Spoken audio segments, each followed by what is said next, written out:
Bonsoir, bonsoir, bonjour, bonjour, peuple de Dieu, bonjour, bonjour, les botanaba na Zambé, ouezanga lisusu mamela Janatali, na sala kanzambe na nzela na YouTube, boye malamu na chaîne oyo, na kwa partage kana bino a bolamu na tata Nzambe, ouezali ba message, ba révélation, ba message, kolakisa oyo ni surtout pa tata Nzambe pesa kanga et pa na bino bana na ye. Le tozali le 28 juin 2025. Toza déjà on a la deuxième vidéo ya mokona lelo. Tokomi 21h25. Na sala ki déjà vidéo à liboso ozali deuxième vidéo na so sa pona na journée à lelo na poko na butu na lelo. Tikete na bonde la tata Nzambe. Tata Nzambe merci pour na nyoso tout. Bolam lokumu kembo masanjo lezo ndepa na yo pona bolam na ozali ko révéler na biso bana na yo po toyeba ndeni na koyeba kotamba na sena mo. Tata zwa contrôle nanga pe amutu nyoso to koyeba kolanda message oyo. Bolingono protection divine Père éternel e batele bomba mabota na bango mutu moko na moko koyeba kotala vidéo oyo. Yango na sengi na kombo na tata Mokeli mokeli na likolo na sengi na kombo na Nzambe molio mo santu na sengi na kombo na kolo Yesu Masia. Alléluia, alléluia, alléluia. Mbote mbote mbote na bino peuple de Dieu, mbote mbote na bino ba na Nzambe, pokwa malamu, tongo malamu, butu malamu, après-midi malamu. Awa ngabo inazali malamu, tikete message kuta bino pe malamu na mabota na bino. Naye ko partager jena bino lisusu deuxième message pour na mokona lelo. Message à lelo ezanini. Message à lelo ezali lisusu. Nazwa ki message au le 31 mai. Le 31 mai vers ba 9h à Tongo. Nalala ki na lamuki. Kola nalali na lamuki na ba 9h wana. Non, nalali na butinde tokenda kolala. Naye kola muka ba 6h aposa na zongi susu na kolala. Lea na zongi na kolala na nga ya deuxième fois. Et komi vers 9h à Tongo, na lamuki. On est acquis le 31 mai 2025. Na lamuki. Kolamukaka na lamuki bwe na vandi likola mbetu. Na vandi likola mbetu. Na lingaki na zwa telefone nanga natala tokomi l'heure nini. Siko nazui na sizo simba telefone nanga na zwa natala na moni tokomi 9h. Nazui siko telefone na depose na mizongi sisi likola mbetu. Na mibwaki mena kangi misute mena sina lamukaki. Mbala moko mulimo na Nzambe bandi koloba na ngai. Nzambe azali kwa boyoka oyo message Nzambe apesi ngai pona biso na otobana na ye o Nzambe apesi pona corps de Christ nyoso to. Molimo na Nzambe bandi koloba na ngai boyo. Nzambe azali ko avertir bino na ba problème na bino na nzela na bandoto. Nzambe azali ko avertir bino na ba problème na bino na nzela na bandoto. Nzambe azali ko avertir bino na ba problème na bino na nzela na bandoto mais bozali ko comprendre yete. Bozali ko comprendre te. Bozali ko comprendre te. Wana na lala ki pongite na vandi nde bozomo na ngai nazali ko tala boy na vanda ki likolo na mbeto. Nalobi merci Seigneur Jésus, nalobi merci Père éternel. Nzamba lobi nangana ko yebisa bino. Ba problème songolo na songolo ozali ko leka na sena moyo. Biso nyoso tout ozali ko leka na ba problème différent na sena moyo na kati na ba famille na biso, na kati na ba santé na biso, na kati na ba ndako na biso, na kati na ba projet na biso, na kati na ba misala, na kati na ba voyage, na kati na ba commerce na biso, na kati na ba compagnie na biso. Tozali ko leka na ba problème ya ndenge na ndenge différent ebele. Na ba problème moko na moko tozali ko leka nango. Net yo ozali ko leka na problème na o nga na yebite tout comme nga pe na liko leka na problème na ngai oyo yebite tout comme pe ye kuna mususu nde komsa liko leka na problème na ye kuna o nga na yo to yebite. Nzambe azali ko pesa biso ba réponse ba problème ya mutu moko na nzela na mandoto. Nzambe azali ko avertir biso na nini lolenge ni to ali ko sala pona ba problème o biso to bondela ka liboso na Nzambe pona ba décision moko to lingi toza na ba vie na biso. Nzambe azali ko avertir biso na nzela na bandoto. Nzambe azali ko yanola biso na banzela bandoto mais biso bana na ye bana na ye bazali ko comprendre te. Bandoto nini oyo zali ko lota. Soko zali ko leka na problème moko bo zali ko senga tata Nzambe apesa solution o likambo mo zali ko leka na Nzambe lobi azali ko avertir bino mingi na kati na bandoto na ba problème o bali ko leka na me bo zali ko comprendre te. Na sala ba video moko kala avant Nzamba banda ko pesa ba message na et pas un prophète. Avant Nzamba banda ko lakisa ba makambo na yo message na yo mutu songolo et pas ya intel bien musali na Nzamba. Nzamba kenda ko yebisa yo moko liboso ko yo ko pesa yo moko ba réponse na ba problème na yo. Nzamba ko ya ko avertir yo na ba problème na nzela na ni na nzela na bandoto. Mais bino bozali ko comprendre te ti lelo oyo. nzambe azali ko répondre bino pe nzambe azali ko avertir bino nzambe azali ko talela ko lakisa bino lolenge nini ko sala pona problème songolo zala na nzela na bandoto olotaka mais ozali ko comprendre yango te nayebi problème nini mutu moko ali koleka nango te mais nzambe akela liko na se alobi bana nanga nazali ko avertir bino na nzela na bandoto na ba problème songolo obino bali koleka nango mais bozali ko comprendre te oya kozana libakwa kwa yabo kotala message oyo banda kokoma bandoto na soko ozali na problème ko ali koleka nango songolo bien olingi kosalika moko bo tala bandoto na onino zali kolota nzamba zali ko kendo ko pesa ba réponse bien solution bien ba directif na kati ya ndoto wana bo néglige ka bandoto te na mutu o néglige bandoto continue na néglige bandoto mingana ko senga na bino o nzamba la kisingai na lobaka mingi ali kama na bandoto nzamba lobelaka biso na kati na bandoto nzamba lobelaka biso na kati na ba vision kanzamba lobela biso na kati na ba révélation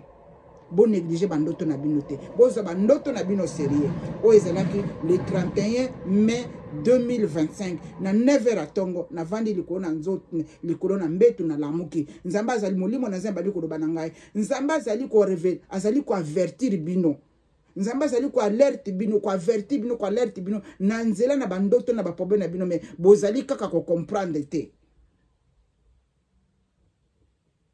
yo mutu songolo oza na problème moko lingozo yango décision nzamba azopesa réponse na kati na bandoto na mezo comprendre te yo mutu songolo olingi okende na place moko bo songolo nzamba azali ko lakso ba directive ko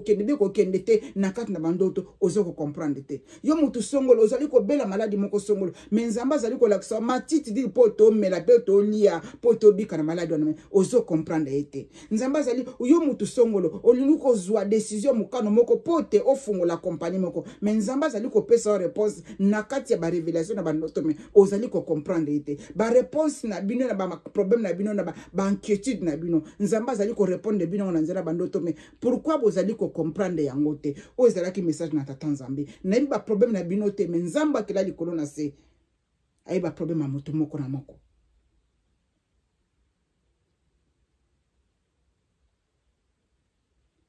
na ba o za ne loko moko na liboko na yo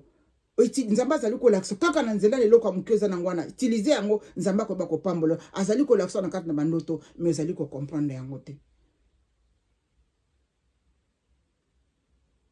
ezali na bato mosusu nzamba si apamboli bino apesi bino ba directive ya bénédiction mais telema kende na place na kokuta bénédiction mais na kati na bandoto nzamba azali ko avertir ko lakisa yango mais bozali ka ko comprendre yango te ezana ba misusu nzamba yebiso bima na place oyo vandi eza ya yote me na kati na ndoto ozali ka ko comprendre yango te ezana ba misusu nzamba yebisi bino bosala azo yebiso sala sacrifice na zela na bandoto pote likambo wana na omona ngo malamu mais ozo comprendre kaka yango te nzamba sengi na ba misusu bosala ba sacrifice mais ti lero bosala sacrifice wana te na nzela na nini na nzela na bandoto nzamba pote likambo wana esalema mais bozali ko comprendre yango te nzamba azali ko lakisa bino ba makambo bele ba révélation bele ko pesa mutu moko na moko ba réponse na kati na banzela bandoto na bino mais bozali ka ko comprendre yango te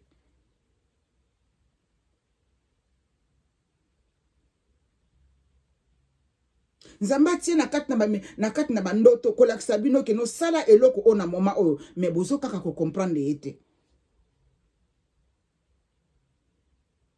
ezana bato mususu nzamba lobino tika ko sala likambo wana ozali ko sala na nzela na ndoto poto mona bolamu na ome bozali ka ko comprendre te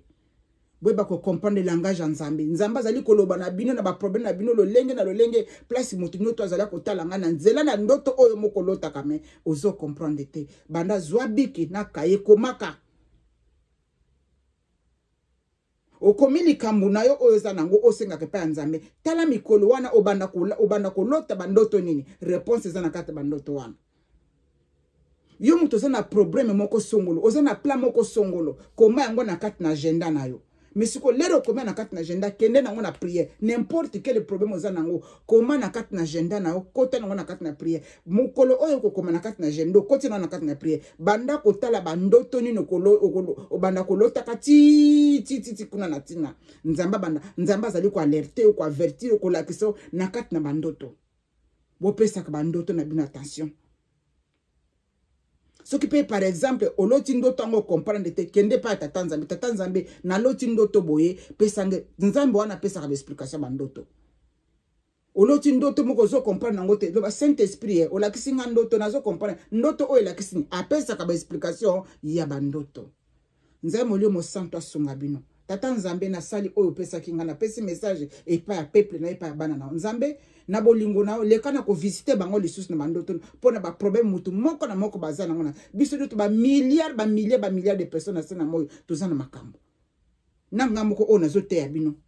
bo kansete ke ba sana nzambe ba prophète ba mona makabazana ba promettre biso nyoso tozana ba problème pourquoi tozana kata cher tozana bat na mokili tozana ba problème sali mapote kuta ezo biso bat na mokili. Sikete bolingo na nzambe ebatela bino ebomba bino esala bino bolamu boyoka bandoto na bino bobana kokoma ngona kati na agenda boluka ba agenda bokomaka bandoto na bino ezala malamu pona koyeba nini kobosanaka o bino bozomona te nzambe alobi azali ko alerter bino azali ko répondre bino na kati na bandoto azali ko la direct ko pesa bino ba directive na kati na bandoto mais bozali ko comprendre te bo ezali bana na ye bazali ko comprendre te tata nzambe ko taki prière moko tata nzambe loko mais nzambe sa pesa ko réponse na mais inanzela na ndoto mais yo moko azali ko comprendre yango te. Tekete nzamba bole amona bino asala bino bolamu nazo funga susu mwa parenthèse moko amuke na kati na vidéo oyo pona bato bava na Angleterre na monaki na news a 2 jours passés na cancellé le 28 le 27 le 26 gouvernement Angleterre a bakisi à partir année prochaine pona kosala retirement babenga ngone na France français pena français nanga pende kufa retirement babenga ngone ni na français na ebite bato ba ebinde babenga retirement na français et kozala en Angleterre pona soko sali au komi na 66 ans au côté retirement na yo mais siko à partir année prochaine et komata et koma na 66 ans et koma na 67 ans après 67 ans et na 2030 et komati na 68 ans bobo milengelaka na kati na communauté biso bato salaka ana bapoto to milengelaka est-ce que yo nanga to ko kende ko salaka musala kayuti na âge ya 67 ans na âge ya 68 ans pour d'interrogation moment yango ko milengela na salaka vidéo moko kuna moi na kansa mois de mai on a salaka nzamba bi makamsu foko sala sacrifice l'air ya ko sala sacrifice yango ozolia lia one pound au lieu quelque chose soko ko ba keno ko sala retirement no na mboka na mindele ça va ba keno tiko na bandaka bakoko ya mindele pona retirement soko yebi ko kanu ko sala retirement no ko sala retirement na mboka mindele te kanisa mwa kikuku na mboka na betela yango sete mbala ebele kanisa mwa eloko na muke na mboka parce que bana to bota libanda ba otika na bango na bamboka oyo. Est-ce que yo nanga to utaki na mboka nazo bana ba oyo baza lokola nga ko ngana ko kendo sala parce que nga retirement nanga na osala nga na mboka nanga Congo na potote po eloko bomanga liboso malili donc nga na 68 ans na okoma na 68 ans na kenda ko sala musala mais na kufa na malili ti ozalaki bolamu moi parenthèse na fungoli gouvernement ya Angleterre babakisi à partir année prochaine ezalaki 66 ans et comme 67 après 68 ans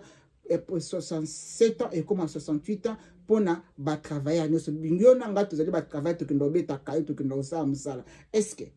okoko kenda musala na tina 67 ans tina 68 ans l'air ya ko sala ko make your decision sikoyo sala décision na yo talaka moi 5 ans ce qui 20 ans otikali nango talaka 26 ans otikali nango pour que mbeta 68 ans moi 26 ans otikali nango pour que ndoko beta ce qui 26 ans ce qui 26 ans ce qui 26 ans otikali nango ba tikali na ba 10 ans ba batikali na ba 5 ans ba batikali na ba 30 ans boye ba kotala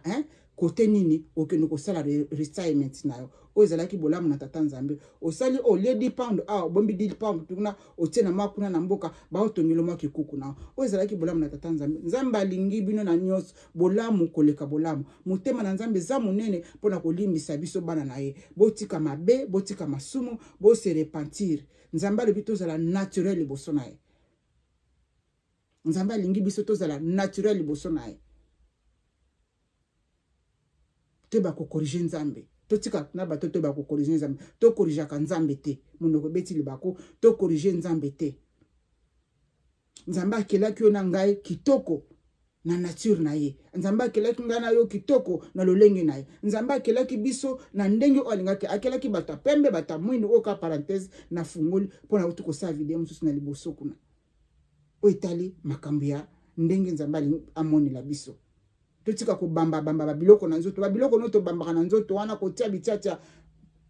tomikosaka nde biso moko eza lokuta, to basi baza bata lokuta makasi. Nzambe ayokola biso mawa, nzambe a visité biso, a pardonné biso, a sukola biso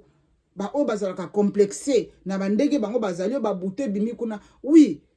eza nzoto lero mutu azali kokola nzoto ko changer nango, to tikala banzoto ba 12 ans taki nango te lokuta, to tikala banzoto ba 15 ba 20 ba 18 tozaki nango te tozo kola ba ope baza ba 18 ba 15 ba 12 ans ba ko remplacer ka biso pe tozali ko remplacer ba o bazaka liboso na biso no tozo kende ko kola ka to komba koko banzoto na biso ko changer. Tu accepter réalité wana, tu accepter réalité o nzoto na biso ko changer to ko koma ka ba koko ko bamba biloko na nzoto. Pourquoi yango zo kende pesa bato ba cancer ya ndenge na ndenge. Nakangi nanga parenthèse nanga po oyo moi parenthèse na fungoli susu parce que na uta ko sala video moko kuna liboso bolingo na nzambe alingi bino na nature na ndinga kela bino alingi bino ona biso bato zaka basuki makasi to defisa basuki te, nzambe alinga ko kaka bongo na yo mutu kuna ozala na susu na mutu te, nzambe alinga ko kaka bongo na mutu kuna manzake kola kate, nzambe alinga ko kaka bongo. Ozalaki bulamu na tata nzambe, nzambe amona bino abatela bino pokwa malamu, buto malamu, molio mosantu akuva bino na protection divine. Tata nzambe akuva bino na protection divine. Nzambe akela likolo na se alingi bino koleka biloko nyonso tu. Bo milinga ndenge nzambe akela bino, ngana yoto milinga ndenge nzambe akela biso. Toza biso ba mususu bazolo ba bulu boloko anga, toza biso ba mususu ba misu lokwa ba chinois, toza ba mususu ba mbwa misu minene, toza ba mususu soki ndenge ndini. Nzambe akela mutu na mutu lolenge o accepter réalité na lolenge o nzambe akela yo. Kokino ko bamba biloko na nzoto wana eza na ngona tina moko te.